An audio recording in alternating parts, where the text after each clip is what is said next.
7 de la mañana con 40 minutos, ya se encuentra con nosotros, como lo habíamos anunciado, Andrés Quispe, el expresidente de la Unión Nacional de Educadores. Andrés, muy buenos días, muchísimas gracias por estar aquí en la primera hora. Buen día, muchas gracias por la invitación, un saludo cordial a todos quienes nos pueden ver y escuchar.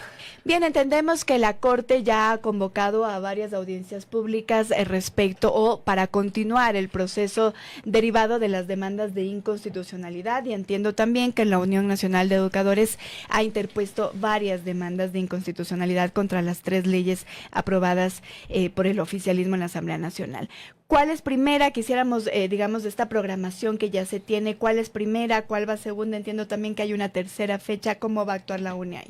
Bueno, primero quisiera aportar un poco detallando cómo está el tema de las demandas y junto a ello su cronograma, su calendario. En la Ley de Solidaridad se presentaron 6 demandas de inconstitucionalidad. 5 han sido admitidas y unificadas y una demanda no fue admitida. En la Ley de Inteligencia se presentaron 2. Las 2 han sido unificadas y admitidas, y en la Ley de Integridad Pública existen aproximadamente 27 demandas de inconstitucionalidad, de las cuales 2 no han sido admitidas. Ojo, las demás han sido unificadas. ¿Cómo está ya la fecha de las audiencias públicas? Para el 1 de septiembre está la audiencia de la Ley de Inteligencia. Para el 25 de agosto... Ahí vamos por partes. Ya. En la ley de inteligencia, ¿cuál fue la demanda de inconstitucionalidad a la que, digamos, se adhirió la Unión Nacional de Educadores, pero también otros gremios? La principal que se va a tratar este 1 de septiembre. A ver, ahí hay 2 demandas. Una presentada por los organismos de derechos humanos, que es muy importante que el país lo conozca, porque no solo son los sindicatos, y la otra es la del FUD, junto a la Unión Nacional de Educadores, CELUS, UGTE, entre otros. ¿A qué artículos ustedes pusieron específicamente? En general lo que estamos defendiendo es los derechos y las libertades. O sea, solo basta revisar el artículo 53 de esa ley. Y le dicen, señores de las telefónicas, entréguenme las llamadas, las conversaciones de tal persona desde 5 años atrás. O sea, ¿cuál es el propósito de que Daniel Noboa conozca tus conversaciones desde 5 años atrás? Yo no tengo ningún problema, va a encontrar que mis estudiantes me hacen consultas y todo lo demás, pero están violentando tu libertad como tal. Entonces, mira, o sea, las telefónicas, si es que esa ley vuelve a declararse constitucional como tal, porque están suspendidas varios de sus articulados, está violando parte de las libertades y los derechos, solo por poner como caso el artículo 53. Entonces, lo que se busca es generar todo un espionaje hacia quienes piensan diferente. Está bien que hay que espiar a la delincuencia organizada y todo lo demás, pero no a quienes pensamos diferentes, tanto así que varios organismos de derechos humanos y de prensa han presentado su preocupación frente a esta ley. Bien, ahora, ¿cuál va a ser la que se realizará el 25 y entiendo luego el 27 de agosto? A ver, el 25 es la ley de solidaridad. Ya, y ahí hay acciones de partidos políticos como Unidad Popular, hay también del Frente Popular y del FUD, lógicamente ahí está la Unión Nacional de Educadores, entre otros, porque fueron 5, como señalaba, y una no fue admitida en el caso. ¿Qué les preocupa en eso específicamente a ustedes? Mira, ahí se utilizó a la niñez en toda la parte técnica de la ley, para decir que lo que se buscaba, y en la anterior también, es que los niños y las niñas dejen de ser reclutados.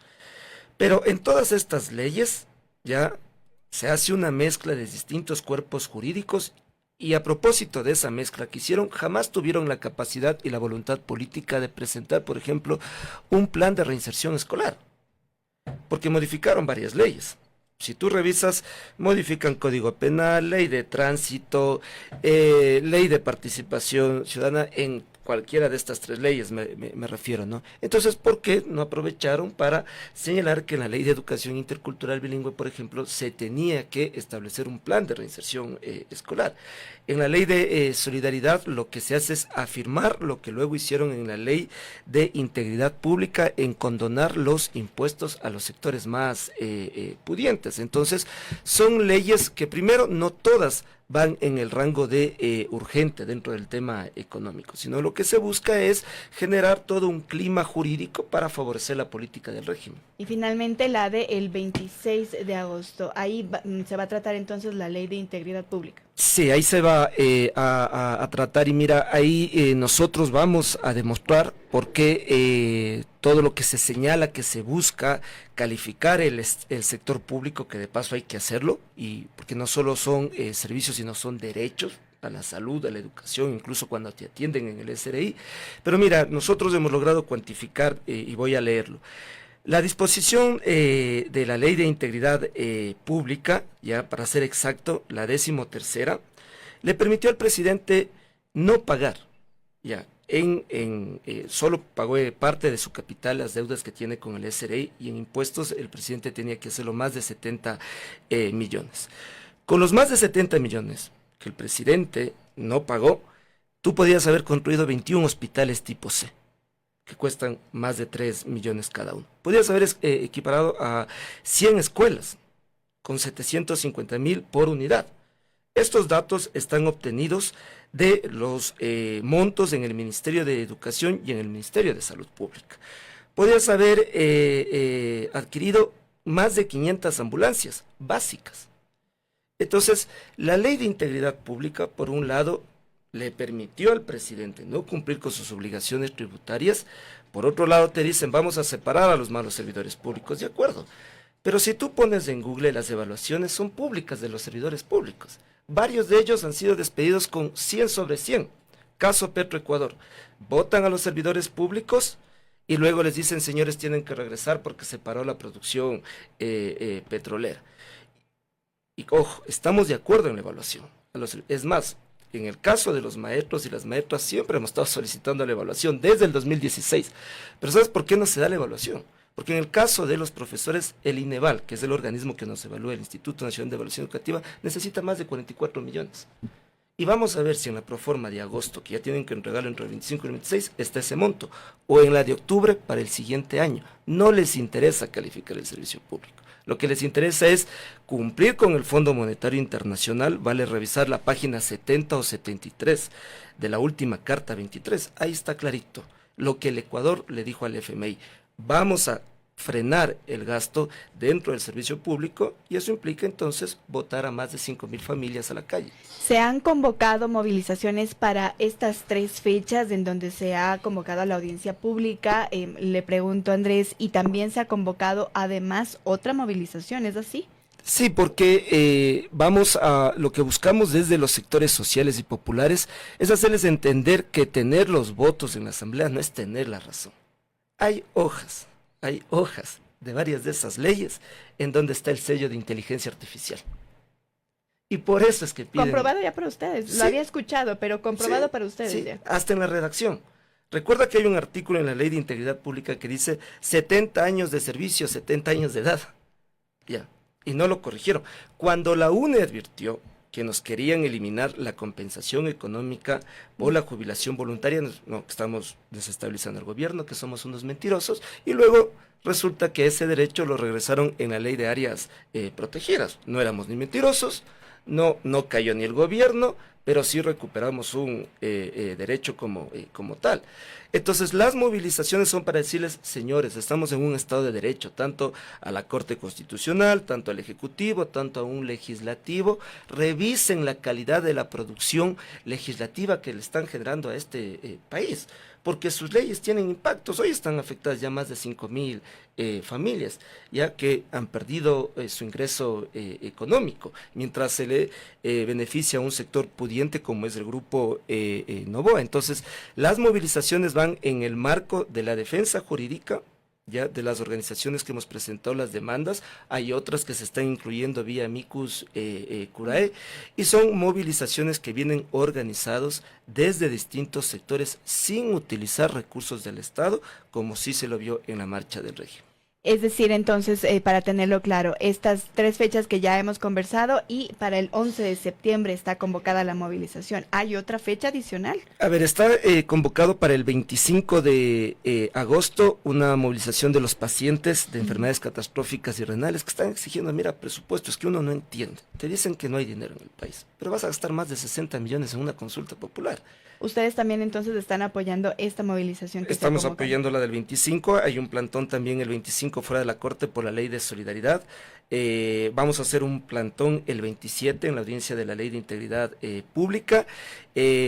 Vamos a movilizarnos el 1 de septiembre que se trate la ley de integridad, y la movilización en cada provincia del país será el 11 de septiembre. Y ahora sí, ¿cuál es su postura respecto de la consulta popular y las preguntas que ya se han enviado a la Corte Constitucional? Mira, nos quieren preguntar si estamos de acuerdo con los casinos, que es una industria del crimen organizado. O si no, miremos lo que está pasando en varios países asiáticos. La pregunta debería ser, ¿quién va a ganar cuando se le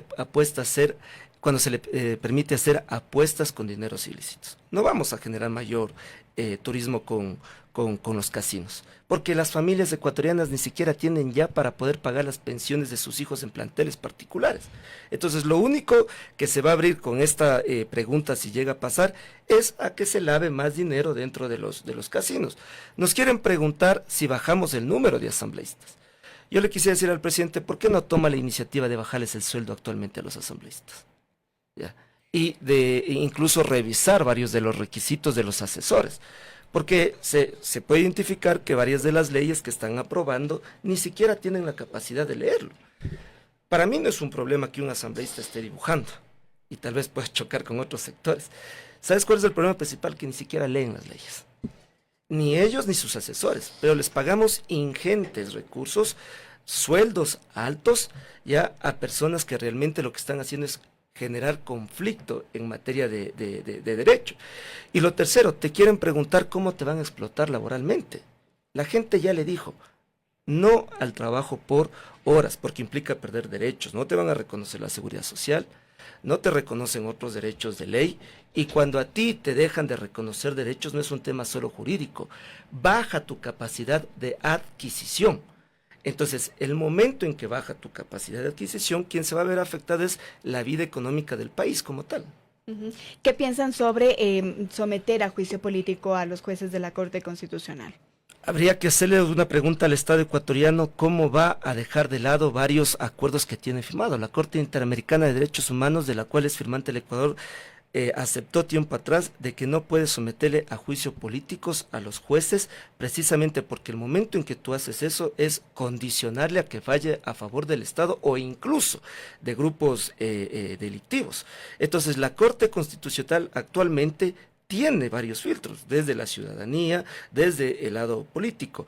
Yo solo hago una reflexión al país.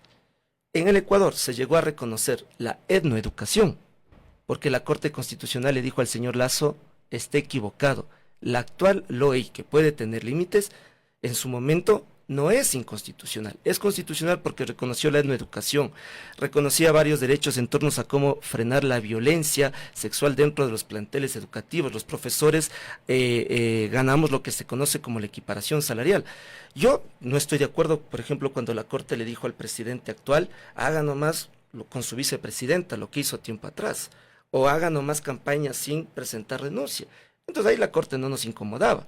Ahora que la Corte le dice, señor, no se olvide que estamos en un Estado de Derecho y que esa es mi función jurisdiccional, entonces ahora es una piedra en el camino. Es decir, ustedes van a estar en contra de todas las preguntas tal y como se han planteado hasta el momento, y esto le pregunto porque, por ejemplo, usted mencionaba la pregunta de los casinos. En el tema de los casinos lo que dicen es que quienes estos hoteles de 5 estrellas entregarán al Estado alrededor del 25% de sus ventas sobre esta actividad para el financiamiento, entre otras cosas, de la alimentación escolar. Es decir, hay una justificación de parte del gobierno nacional del por qué incluso se está también apoyando a esta pregunta específica. ¿Y de dónde va a venir ese dinero? ¿Del lavado? ¿Del narcotráfico? Porque son industrias que lavan dinero, están comprobadas en países asiáticos. El último informe del Banco Central señala que 24.000 millones de dólares ya fluyen de dineros ilícitos. Su facturación es relacionada al tema comercial y transacciones en bancos internacionales. Entonces, se cogen de temas sensibles para precisamente poner en el fondo lo que es central, tomarse la Corte como tal. El presidente tiene una ventaja, y es de que tiene a ministerios. El 27 tendrá que asistir a la Corte Constitucional y así en los distintos días a defender sus leyes. ¿ya? Y si es que tanto el legislativo como el ejecutivo tienen la razón, entonces la Corte va a escuchar a las dos partes y va a decir, bueno, señores accionantes, ustedes dicen que es inconstitucional, están equivocados, el Ejecutivo tiene la razón. Eso es lo que hay que hacer en un Estado de Derecho, en un país democrático. Mire, 2 demandas de inconstitucionalidad de la Ley de Integridad no han sido aceptadas. Una no ha sido aceptada en la Ley de Solidaridad. Eso significa que la Corte está actuando de manera técnica. Entonces no podemos utilizar temas sensibles como la alimentación escolar, que de paso se lo pudo haber financiado con lo que se le está perdonando en el tema de impuestos, en la remisión tributaria al presidente, ya en lo que cuantifiqué minutos atrás. Es decir, y reitero la pregunta, esta puntual, ¿van entonces a estar en contra de todas las preguntas de la consulta popular? Cuando no hay medicinas, cuando no hay todo lo necesario en hospitales, gastar más de 60 millones es afectarle al pueblo. Esos 60 millones tranquilamente podrían irse a salud y educación.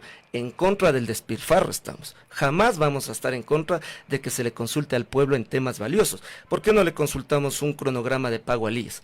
¿Por qué no le consultamos al país, ya que tanto quieren cambiar la Constitución, si los títulos de 4º nivel en medicina, en especialización de médicos, pasan a ser gratuitos, por ejemplo? Esos son temas centrales que el país necesita debatir. No si queremos lavar dinero a través de los casinos. O sea, llegamos al nivel de decirle, le voy a consultar cómo le explota a nombre del turismo. Ya la gente le dijo en el país, no al trabajo por horas, respeten lo que el país ya decidió y ejecuten lo que dicen, que la soberanía radica en el pueblo ecuatoriano. Dejemos ese tema a un lado y también quiero preguntarle a Andrés sobre cómo tienen este panorama, este escenario a puertas de que se inicien las clases en Sierra Amazonía. Entiendo que hace algunas semanas ustedes estaban pidiendo declarar en emergencia a la educación. Quiero saber si esa postura sigue en pie y cómo ven, como digo, este escenario a puertas de el inicio de clases. Bueno, este fin de semana que pasó se reunió más de 30 organizaciones, entre esos la Federación Médica, Colegio de Enfermeras, la UN, el FUD, entre otros, y decidimos ratificar la declaratoria de emergencia en salud y en educación. Es necesario declarar en emergencia la educación, y esto no implica cerrar las aulas, ojo, no, peor ir a educación virtual. Lo que implica es priorizar recursos públicos, tanto para hospitales públicos y escuelas públicas. Yo quiero saludar a las maestras y a los maestros que ya estamos elaborando. Y por ejemplo, estamos haciendo mingas, estamos haciendo las planificaciones, estamos haciendo diferentes actividades para septiembre. Pero cuando uno ya retorna al aula como tal, uno puede encontrar en qué condiciones está la infraestructura. ¿En qué condiciones está? Hay planteles en los cuales no se ha invertido, no se ha hecho cambios de fondo. Estamos convocando a mingas, siempre lo hacemos de padres de familias y profesores. Sin embargo, estas mingas no logran enfrentar los problemas de infraestructura de fondo. Ya nos preocupa que nuevamente se está hablando de ir a un acceso escalonado, que está bien para frenar el tráfico, pero no enfrenta toda la inseguridad. Necesitamos un plan de seguridad que dure lo que abarca todo el año lectivo.